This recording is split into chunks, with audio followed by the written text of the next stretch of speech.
बोलिए शंकर भगवान की जय। शिव पुराण का परिचय। सूत जी कहते हैं, साधु महात्माओं, आपने बहुत अच्छी बात पूछी है। आपका यह प्रश्न तीनों लोगों का हित करने वाला है। मैं गुरुदेव व्यास का स्मरण करके आप लोगों के स्नेहवश इस विषय का वर्णन करूंगा। आप आदर पूर्वक सुने। सबसे उत्तम जो शिव पुराण है वह वेदांत का सार सर्वस्व है तथा वक्ता और श्रोता का समस्त पाप राशियों से उद्धार करने वाला है। इतना ही नहीं, वह परलोक में परमार्थ वस्तु को देने वाला है। कल की कलमश राशि का विनाश करने वाला है। उसमें भगवान शिव के उत्तम यश का वर्णन है। ब्राह्मणों, धर्म, अर्थ, काम और मोक्ष, इन चारों पुरुषार्थों को देने वाला वह पुराण सदा ही अपने प्रभाव की दृष्टि से वृद्धि या विस्तार को प्राप्त हो रहा है। विप्रवरो, उस सर्वोत्तम शिव पुराण के अध्ययन मात्र से वे कलयुग के पापासक्त जीव श्रेष्ठतम गति को प्राप्त हो जाएंगे। कलयुग के महान उत्पात तभी तक जगत में निर्भय होकर विचरेंगे जब तक यहाँ शिव पुराण का उदय नहीं होगा। इसे वेद के तुल्य माना गया है।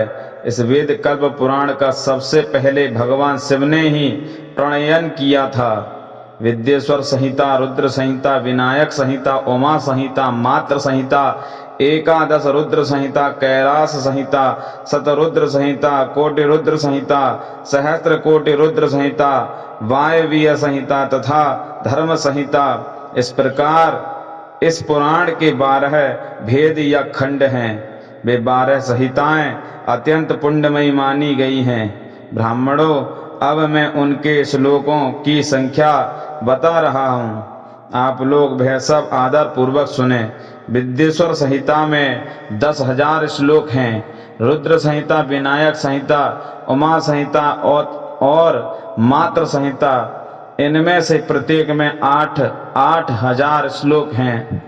ब्राह्मणों, एकादश रुद्र संहिता में 13,000, कैलाश संहिता में 6,000, शतरुद्र संहिता में 3,000, कोटि रुद्र संहिता में 9,000, सहस्त्र कोटि रुद्र संहिता में 11,000, वायवीय संहिता में 4,000 तथा धर्म संहिता में 12,000 श्लोक हैं। इस प्रकार मूल शिव पुराण की श्लोक संख्या 1,00,000 है, परंतु व्यास जी ने उसे 24,000 श्लोकों में संक्षिप्त कर दिया है। पुराणों की क्रम संख्या के विचार से इस शिव पुराण का स्थान चौथा है। इसमें 7 संहिताएं हैं। पूर्व काल में भगवान शिव ने श्लोक संख्या की दृष्टि से 100 करोड़ श्लोकों का एक ही पुराण ग्रंथित किया था। सृष्टि के आदि में निर्मित हुआ वह पुराण साहित्य अत्यंत विस्तृत था। फिर द्वापर आदि युगों में द्वैपायन, व्यास आदि महर्षियों ने जब पुराण का 18 भागों में विभाजन कर दिया, उस समय संपूर्ण पुराणों का संक्षिप्त स्वरूप केवल 4,00,000 श्लोकों का रह गया। उस समय उन्होंने शिव पुराण का 24,000 श्लोकों में प्रतिपादन किया। यही इसके श्लोकों की संख्या है। यह वेद तुल्य पुराण 7 संहिताओं में बटा हुआ है। इसकी पहली संहिता का नाम विद्येश्वर संहिता है, दूसरी रुद्र संहिता समझनी चाहिए, तीसरी का शतरुद्र संहिता, चौथी का नाम कोटि रुद्र संहिता, पांचवी का नाम उमा संहिता, छठी का नाम कैलाश संहिता और 7वीं का नाम वायवीय संहिता है। इस प्रकार ये 7 संहिताएं मानी गई हैं। इन 7 संहिताओं से युक्त दिव्य शिव पुराण वेद के तुल्य प्रमाणिक तथा सबसे उत्कृष्ट गति प्रदान करने वाला है।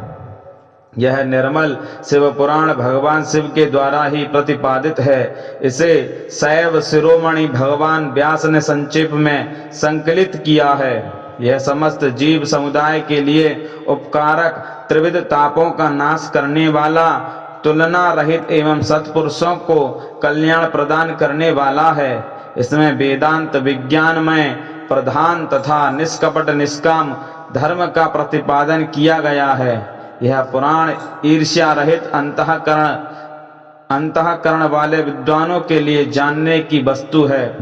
इसमें श्रेष्ठ मंत्र समूहों का संकलन है तथा धर्म, अर्थ और काम इस त्रिवर्ग की प्राप्ति के साधन का भी वर्णन है। यह उत्तम शिव पुराण समस्त पुराणों में श्रेष्ठ है। वेद वेदांत में वेद्य रूप से विलसित परम वस्तु परमात्मा का इसमें गान किया गया है। जो बड़े आदर से इसे पढ़ता और सुनता है वह भगवान शिव का प्रिय होकर परम गति को प्राप्त कर लेता है। बोलो शंकर भगवान की जय।